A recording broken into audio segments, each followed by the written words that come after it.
Selamat malam Pak dosen, selamat malam teman-teman. Baik, saya akan memperkenalkan nama lengkap saya Janet Ulama, biasa di NPM 33230088. Baik, saya akan menjelaskan tentang hutan. Hutan adalah suatu area yang didominasi oleh perpohonan yang tumbuh rapat dan saling berdekatan. Hutan memiliki berbagai jenis tumbuhan dan hewan yang hidup di dalamnya, membentuk ekosistem yang kompleks. Yang kedua, fungsi hutan. Fungsi hutan sangat penting bagi kehidupan manusia dan lingkungan. Beberapa fungsi utama hutan meliputi: yang pertama, menyerap karbon dioksida. Hutan berperan penting dalam menyerap karbon dioksida dari atmosfer, membantu mengurangi efek rumah kaca.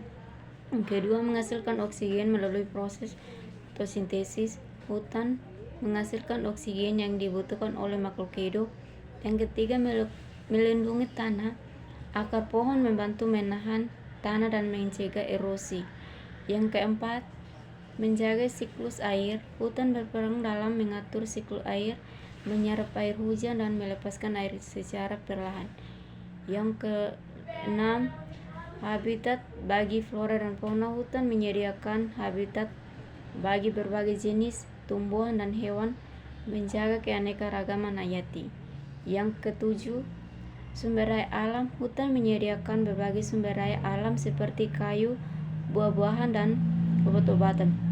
Yang kedelapan, menjaga keseimbangan iklim. Hutan membantu mengatur iklim regional dan global. Yang ketiga, sumber daya alam.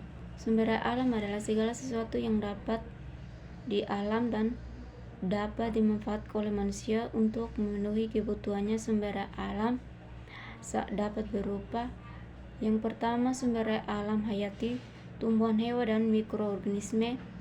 Yang kedua, sumber daya alam non hayati, tanah, air, udara, mineral, dan energi. Yang keempat, konservasi.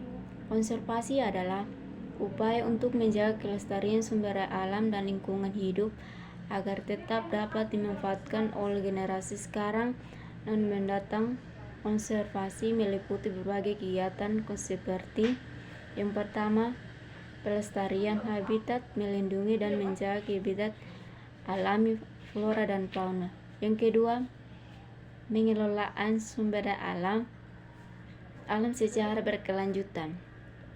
Yang ketiga, pencemaran lingkungan, mengurangi dan mencegah pencemaran lingkungan. Yang keempat, pendidikan dan kesadaran, meningkatkan kesadaran masyarakat tentang pentingnya konservasi. Yang kelima, ekosistem.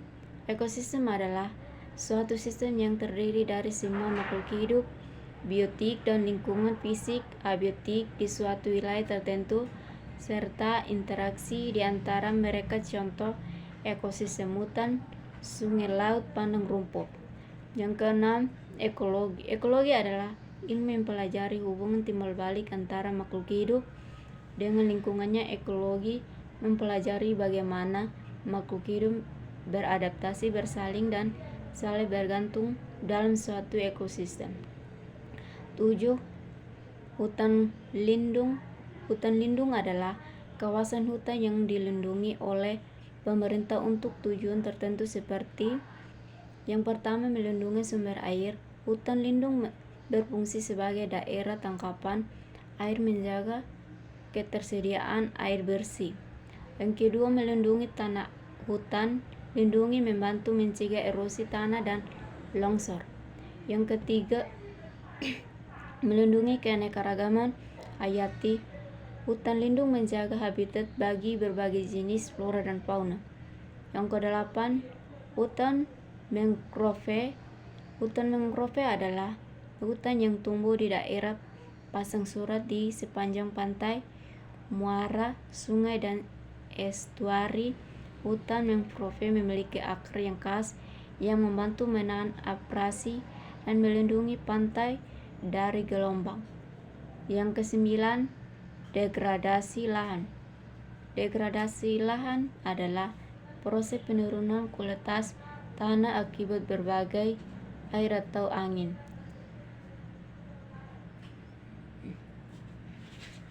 Berbagai faktor seperti yang pertama, erosi, hilangnya lapisan tanah akibat air atau angin. Yang kedua, pencemaran, masuknya zat berbahaya ke dalam tanah. Yang ketiga, penggunaan lahan yang tidak tepat, penggunaan lahan yang berlebihan atau tidak sesuai dengan kemampuan tanah. Yang ke-10, deforestasi. Deforestasi adalah pengundulan hutan secara besar-besaran yang menyebabkan hilangnya tutupan hutan. Deforestasi dapat disebabkan oleh berbagai faktor seperti yang pertama, pembukaan lahan untuk pertanian, pembukaan lahan untuk perkebunan, pertambangan, dan perkembangan. 2. Penambangan liar, penambangan pohon secara ilegal tanpa memperhatikan kelestarian hutan. Yang ketiga, kebakaran hutan. Kebakaran hutan yang disebabkan oleh faktor alam atau manusia. Yang ke-11, gas rumah kaca. Gas rumah kaca adalah gas yang terdapat di atmosfer bumi dan menyerap radiasi inframerah dari matahari menyebabkan efek rumah kaca gas. Rumah kaca utama meliputi yang pertama, karbon dioksida CO2, yang kedua, metana CH4, yang ketiga, nitrogen oksida C2O, yang keempat, gas fluorinasi. Yang ke-12, lingkungan. Lingkungan adalah segala sesuatu yang ada di sekitar makhluk hidup, baik berupa benda hidup biotik maupun benda mati abiotik. Lingkungan meliputi yang pertama, lingkungan fisik, udara, air, tanah, dan iklim. Lingkungan biologis, tumbuhan, hewan, dan mikroorganisme. Yang ketiga, lingkungan sosial, masyarakat, budaya, dan ekonomi. Yang ke-13, biodiversitas. Biodiversitas adalah keanekaragaman hayati, yaitu variasi kehidupan di bumi meliputi yang pertama, keanekaragaman genetik, variasi genetik dalam suatu spesies. Yang kedua, keanekaragaman spesies, jumlah spesies yang berbeda dalam suatu wilayah. Yang ketiga, keanekaragaman ekosistem, variasi ekosistem di suatu wilayah. Yang ke-14, flora dan fauna. Yang pertama, flora tumbuhan yang hidup di suatu wilayah, fauna hewan yang hidup di suatu wilayah. Terima kasih.